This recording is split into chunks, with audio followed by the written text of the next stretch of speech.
Donovan was wrenching at the door wildly when Powell was only half through. The door opened, and the Earthman shot through to come up hard against an immovable steel arm.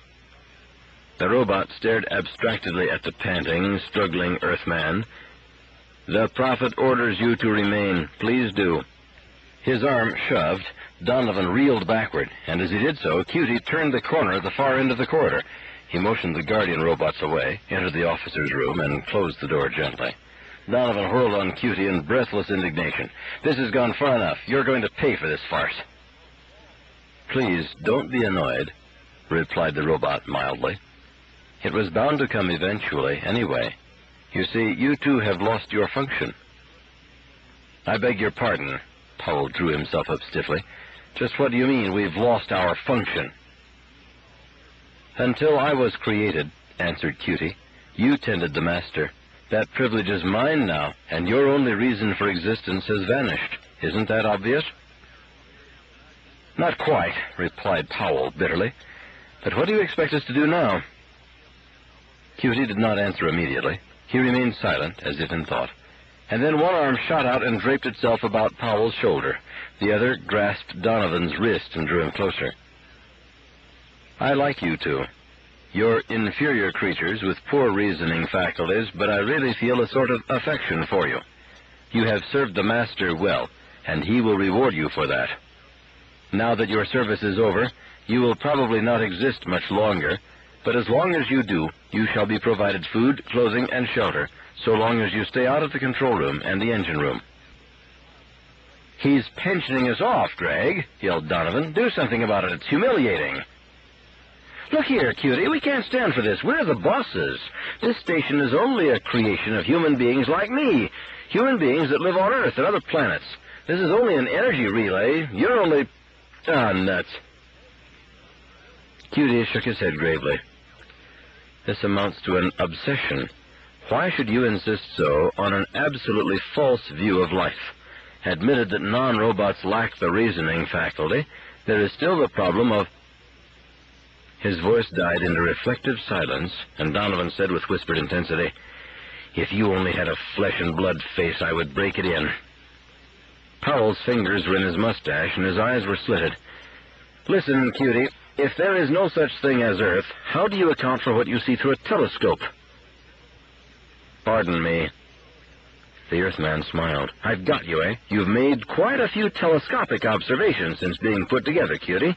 Have you noticed that several of those specks of light outside become disks when so viewed?" "Oh, that. Why, certainly. It is simple magnification for the purpose of more exact aiming of the beam." "Why aren't the stars equally magnified, then?" "You mean the other dots.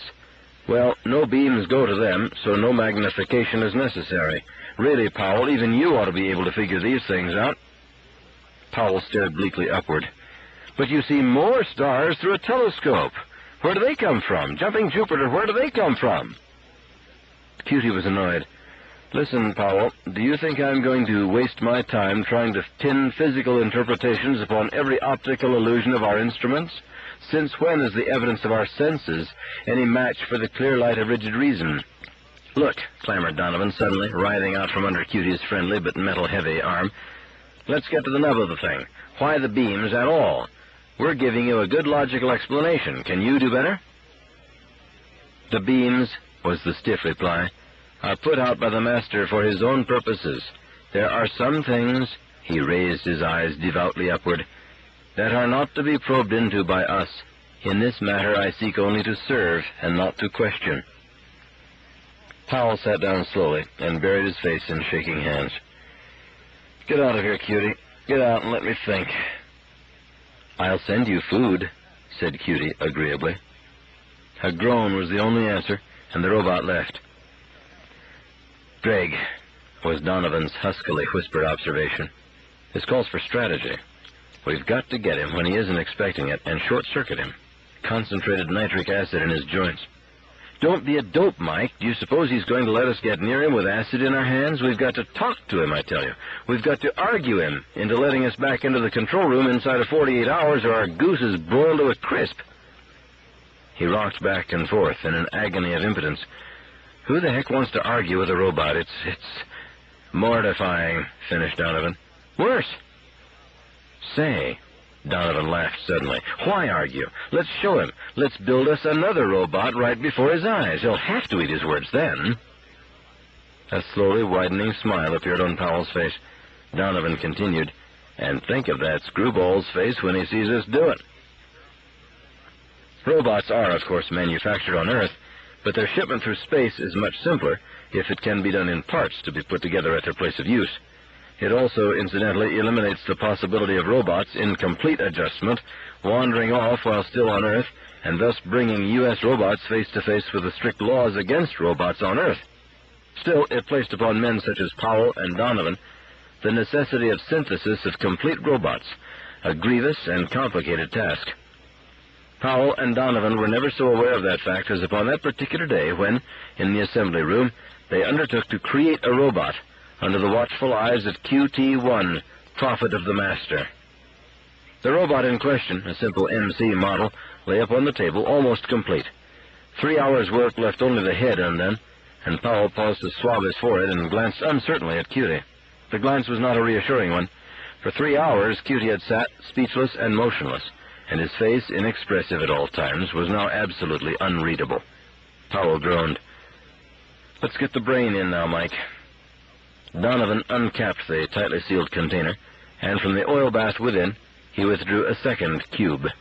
Opening this in turn, he removed a globe from its sponge rubber casing. He handled it gingerly, for it was the most complicated mechanism ever created by man. Inside the thin, platinum-plated skin of the globe was a positronic brain, in whose delicately unstable structure were enforced calculated neuronic paths, which imbued each robot with what amounted to a prenatal education. It fitted snugly into the cavity in the skull of the robot on the table. Blue metal closed over it, and was welded tightly by the tiny atomic flare. Photoelectric eyes were attached carefully, screwed tightly into place, and covered by thin, transparent sheets of steel-hard plastic. The robot awaited only the vitalizing flash of high-voltage electricity, and Powell paused with his hand on the switch. "Now watch this, Cutie. Watch this carefully." The switch rammed home, and there was a crackling hum. The two Earthmen bent anxiously over their creation. There was vague motion only at the outset, a twitching of the joints. The head lifted, elbows propped it up, and the MC model swung clumsily off the table. Its footing was unsteady, and twice abortive grating sounds were all it could do in the direction of speech. Finally, its voice, uncertain and hesitant, took form. "I would like to start work. Where must I go?" Donovan sprang to the door. "Down these stairs," he said. "You will be told what to do." The MC model was gone, and the two Earthmen were alone with the still unmoving Cutie. "Well," said Powell, grinning, "now do you believe that we made you?" Cutie's answer was curt and final. "No," he said. Powell's grin froze and then relaxed slowly. Donovan's mouth dropped open and remained so. "You see," continued Cutie easily, "you have merely put together parts already made. You did remarkably well. Instinct, I suppose. But you didn't really create the robot. The parts were created by the master." "Listen," gasped Donovan hoarsely. "Those parts were manufactured back on Earth and sent here." "Well, well," replied Cutie soothingly. "We won't argue." "No, I mean it." The Earthman sprang forward and grasped the robot's metal arm. "If you were to read the books in the library, they could explain it so that there could be no possible doubt."